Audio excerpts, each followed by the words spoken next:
রূপগঞ্জ বাংলাদেশের অন্যতম সম্ভাবনাময় উপজেলা। ভৌগোলিক অবস্থানের দিক থেকে ঢাকার খুব কাছাকাছি হওয়ায় অর্থনৈতিক ও রাজনৈতিকভাবে খুবই গুরুত্বপূর্ণ ভূমিকা রয়েছে উপজেলাটির। 7টি ইউনিয়ন আর 2টি পৌরসভা নিয়ে গঠিত রূপগঞ্জের জনসংখ্যা প্রায় 4 লক্ষাধিক। ছোট বড় বিভিন্ন শিল্প কলকারখানা থাকায় চাকরির সুবাদে বিভিন্ন জেলার লোকজন এখানে অবস্থান করায় রূপগঞ্জে বসবাসকারী মানুষের প্রকৃত সংখ্যা আরও বেশি। সম্ভাবনাময় রূপগঞ্জ এখন নানা সমস্যায় জর্জরিত। মাদকের অবাধ কেনাবেচা, ফুটপাত ও রাস্তা দখল করে ব্যবসা চালানো, রাস্তায় অবৈধ স্ট্যান্ড বসানো, চাঁদাবাজি এখন রূপগঞ্জের প্রধান সমস্যা। এখানে ভূমিদস্যুদেরও দৌরত্ব বেড়েছে আশঙ্কাজনক হারে। স্থানীয় জনপ্রতিনিধি ও রাজনৈতিক নেতৃবৃন্দের ছত্রচ্ছায়ায় রূপগঞ্জে অপরাধমূলক কর্মকাণ্ড পরিচালিত হওয়ায় রূপগঞ্জ অপরাধের স্বর্গরাজ্যে পরিণত হয়েছে। প্রায় ক্ষেত্রে প্রশাসনও নীরব ভূমিকা পালন করে, ইচ্ছে থাকলেও মনে হয় যেন তাদের হাত পা বাঁধা।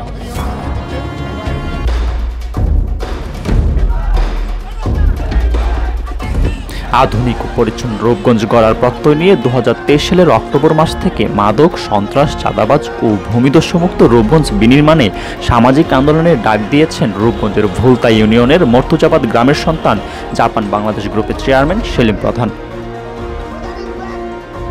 সড়ক, মহাসড়ক ও রাস্তা দখল করে দোকান বসানো, অবৈধ স্ট্যান্ড বসিয়ে চাঁদাবাজি বন্ধে রাস্তায় নেমেছেন বহুবার। মাদক ও ভূমিদস্যুদের বিরুদ্ধে ঘোষণা করেছেন যুদ্ধ।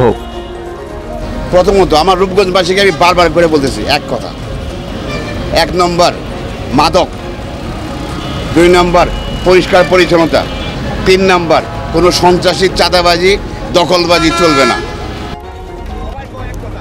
বেশ কয়েক মাসের এই আন্দোলনে রূপগঞ্জের সাধারণ মানুষের সমর্থন ও প্রশংসা কুড়িয়েছেন সেলিম প্রধান, যা মিডিয়াতে বিভিন্ন সময় গুরুত্বের সাথে প্রকাশ পেয়েছে। সামাজিক পরিবর্তনের এই আন্দোলন ও রূপগঞ্জবাসীকে একটি প্ল্যাটফর্মে যুক্ত করতে গঠন করেছেন রূপগঞ্জ ওয়ান ফ্যামিলি নামে একটি সংগঠন। আমি আমার রূপগঞ্জ ঠিক জাপানের মতো পরিষ্কার করে ছাড়ব। আমার রূপগঞ্জে যারা আছে সবাই আমরা একসাথে, এক পরিবার, ওয়ান ফ্যামিলি রূপগঞ্জ নিয়ে আমরা কাজ করব।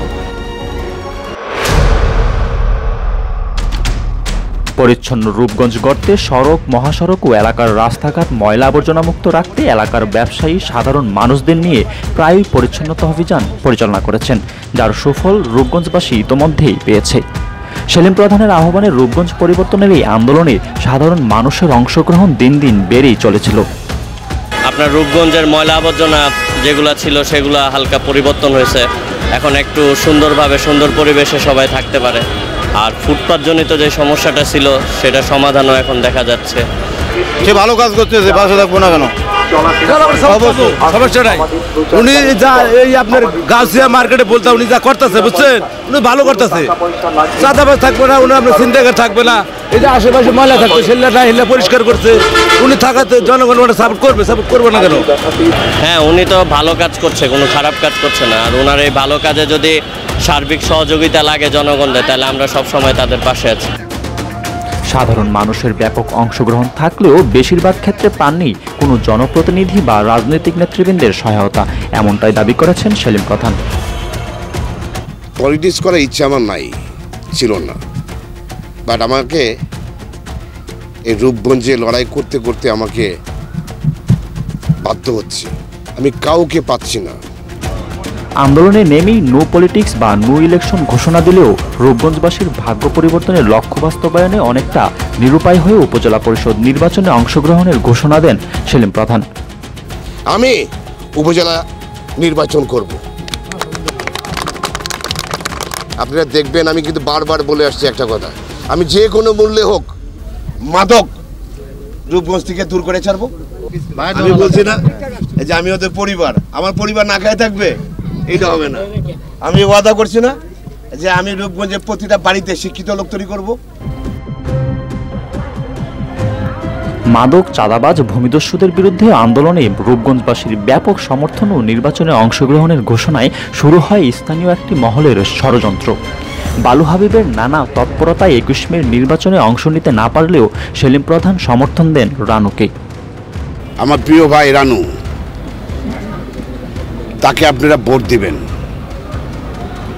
মাননীয় প্রধানমন্ত্রী খুব স্পষ্ট করে একটা কথা বলছে, উৎসব মানে আনন্দের সাথে যাতে মানুষ ভোট দিতে পারে।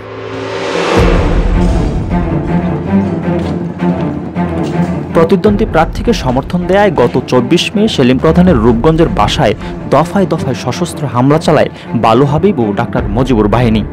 ওই দিন সেলিম প্রধান, তার স্ত্রী রাশিয়ার নাগরিক আনা প্রধান ও তাদের 3 ছেলে বাড়িতে অবস্থান করছিল।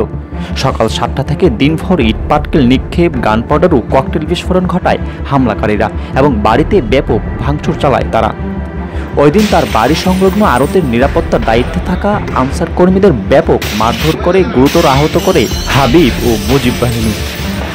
এদিকে হামলার সময় সেলিম প্রধানের সহধর্মিনী আনা প্রধান ও তার সন্তানেরা আতঙ্কগ্রস্ত হয়ে খাটের নিচে অবস্থান করে। হামলার ঘটনায় পুলিশে খবর দিলে পুলিশের সামনেই বালু হাবিব ও মুজিবুর বাহিনীর সদস্যরাই হামলা অব্যাহত রাখে। সকাল 7টা থেকে শুরু করেছে, দফায় দফায় তারা আমার বাড়িতে আক্রমণ করতেছে। আমার বাচ্চারা এখানে আছে, আমার রাশিয়ান বাচ্চা 3-3টা আছে, আমার ওয়াইফ আছে। তারা আমার বাড়িঘর ভেঙে ছেড়ে ফেলতেছে, গুলি করতেছে। আপনার দেশীয় অস্ত্র সবকিছু নিয়ে তারা আশেপাশে চারিদিকে ঘেরাও করে রাখছে। পুলিশ প্রশাসন আসছে, পুলিশ প্রশাসনের সামনে তারা গুলি করতেছে।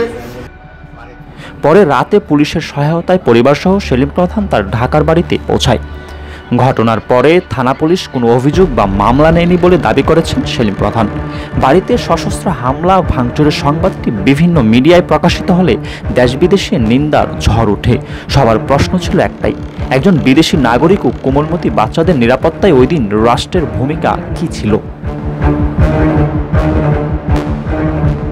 এ বিষয়ে গত 28 মে জাতীয় প্রেস ক্লাবে সংবাদ সম্মেলন করে সেলিম প্রধান ও তার রাশিয়ান স্ত্রী আনা প্রধান। এ সময় তারা ওই সন্ত্রাসী হামলার জন্য বালু হাবিব ও ডাক্তার মজিবুরকে দায়ী করে। তাদের দাবি, বিসমিল্লাহ আরতকে উসিলা হিসেবে ব্যবহার করে এই হামলা চালায় তারা।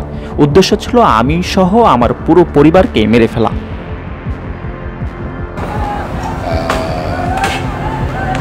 লাকি যে আমরা এখনো বেঁচে আছি, এমনকি তারপরে তারা আগুন জ্বালায় দেওয়ার প্ল্যান করেছিল। হাবিব আর মুজিবর দুইটা হলো জানের দোস্ত আর কি। তারা ওই যে কি বলে ওই বাজার টাজার নিয়ে যেসব কথাবার্তা বলছে, এগুলো হলো ওদের একটা উসিলা আর কি। উসিলা শয়তান যারা আর কি, যারা ক্রিমিনাল করে প্রতিদিন অভ্যস্ত, তারা জানে যে কোনটাকে কীভাবে করে কীভাবে ঢাকা যায় আর কি। তা আমি সরকারের কাছে আমার স্ট্রংলি অনুরোধ যে আপনারা এটা স্ট্রংলি একটা ইনভেস্টিগেশন করুন। যারা করেছে তাদের দ্রুত তাদের অ্যারেস্ট করুন।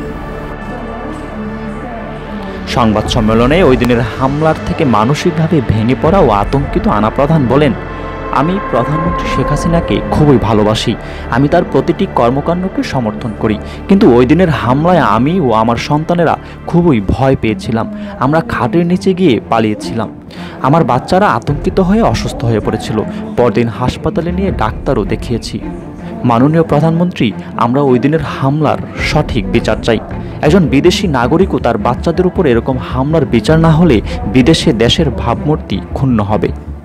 রূপগঞ্জের সাউঘাটের বাড়ি, কারখানা ও নিজ পরিবারের উপর দফায় দফায় চালানো বালু হাবিব ও মজিবুর বাহিনীর এই হামলার বিরুদ্ধে প্রতিবাদ করতে রূপগঞ্জ সহ দেশবাসীর কাছে আহ্বান জানান সেলিম প্রধানের সহধর্মিনী রাশিয়ান নাগরিক আনা প্রধান।